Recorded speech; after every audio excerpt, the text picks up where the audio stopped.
Good morning. It's very cold in this travelling circus this morning, but I thought I'd try and strike the iron whilst it's hot.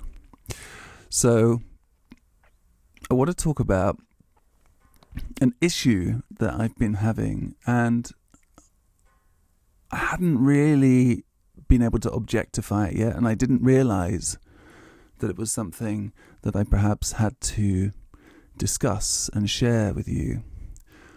But I'm having like an ongoing battle communicating what it is that I do, and it's more of a battle with myself than with other people.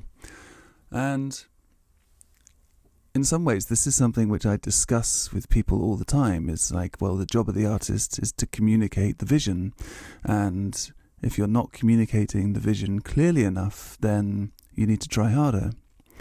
And it's only through talking and communicating and interacting with other people over time can you really get a feel for whether your message is transferring well, whether you're able to share your message with clarity, and whether that message is really getting through without being kind of garbled and jumbled up. And without sitting down with somebody and saying, do you understand what I mean? Which is something that we don't really get the opportunity to do often. We can only sort of reflect upon communication. We can reflect upon the to's and fro's with other people. We can reflect upon time and look back and think, have I really been understood? And of course, what I'm talking about is the ways in which I'm finding to communicate the wider message of what deep creativity is and what I'm doing.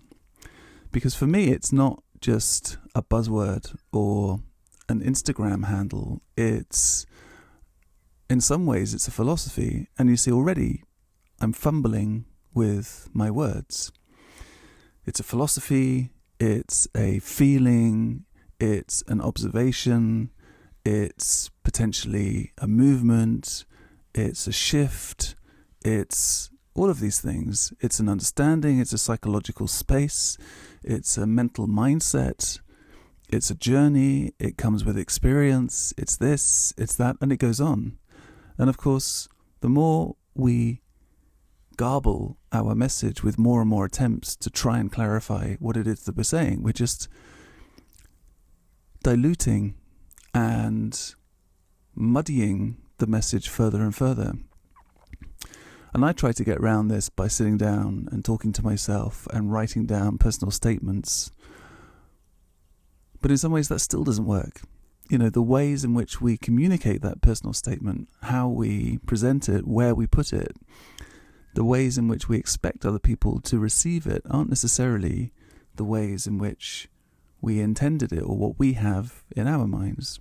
And this is the endless challenge with people with visions, with artists, with creatives, with people who can use their imagination and see things. The ongoing challenge is to come back and find ways to share what we've seen with other people. So I want to come back to my little challenge that I'm having, and the one that I'm really thinking about at the moment is the way in which I communicate what deep creativity is to you and to the world on those kind of broader channels. I'm struggling because I've realized I'm talking about something which few people know about. Few people have even contemplated. Few people have even comprehended that there is a much greater depth to their creativity than what we're led to believe we have.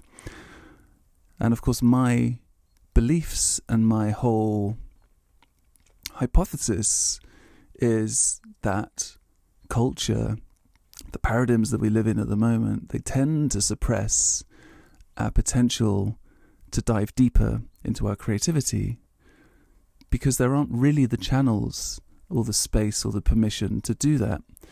The channels we're given are represented by what we now believe is the gold standard of creativity and the arts, and we're led to believe that this is the art world.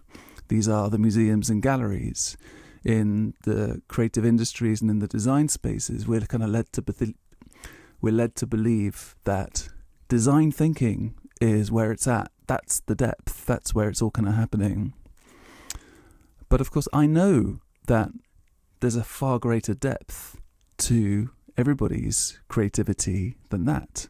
It goes way more into the deeper echelons of the kind of unknowns, into a sort of infinite space.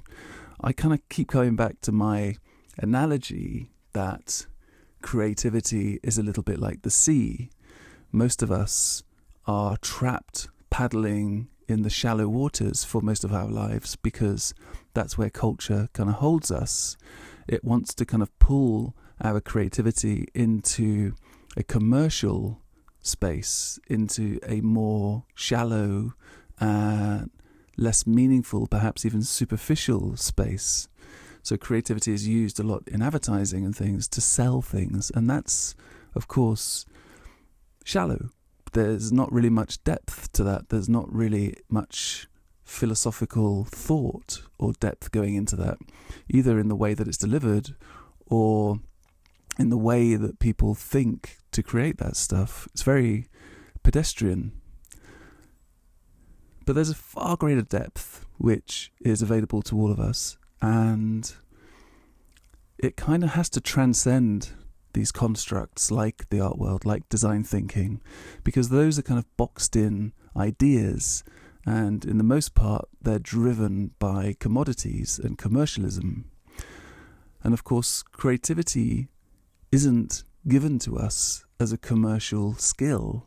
It's a survival skill. It's an ancient skill that we have so that we can see danger, so that we can kind of see outcomes, so we can imagine solutions to things, so we can invent things and make things happen. So this is my challenge. This is my kind of ongoing challenge now. And I realised that all of my fumbling around on Instagram, on YouTube, now on Substack, is literally me trying to find the words to explain what I'm seeing, what I believe, what I understand, what that depth of creativity is that I've experienced and I've worked in for over the last 30 years. So this is a bit of an announcement as well, because in my musings of trying to work this out over the last week, I realised that I had to kind of give you something. I have to publish something or give you a document for those people who want to go deeper, who kind of feel ready. And I know that it's not for everybody, but for those that do, I really had to solidify the message in some way and use my own creativity to try and find a way to transfer that message to you. So I'm in the throes of creating, I suppose it's like a little ebook or a document or a workshop, 7 ways to try and communicate what deep creativity is. And after doing my first version, which was like an epic essay and nobody would have wanted to have read it, I'm now just sort of pulling that back down into something very pocket-sized, something very brief, something which you can skim over, and at least something which we can begin talking about. So look out for that. I'm going to share it imminently in a very rough format, because it's something that will always be iterated and added to. So it's not going to be polished, but I will send that out to you shortly, or I'll work out a way to share that with you shortly. Okay, thanks for listening to my ramble, and I hope what I'm saying makes some sort of sense and you can apply the kind of struggles that I go through to what you're doing as well. This whole idea of finding ways to communicate the message, to communicate the vision, is what we're all about. And ultimately, this is really one of those things that we've got to get good at if we're wanting to be understood in the world. Okay,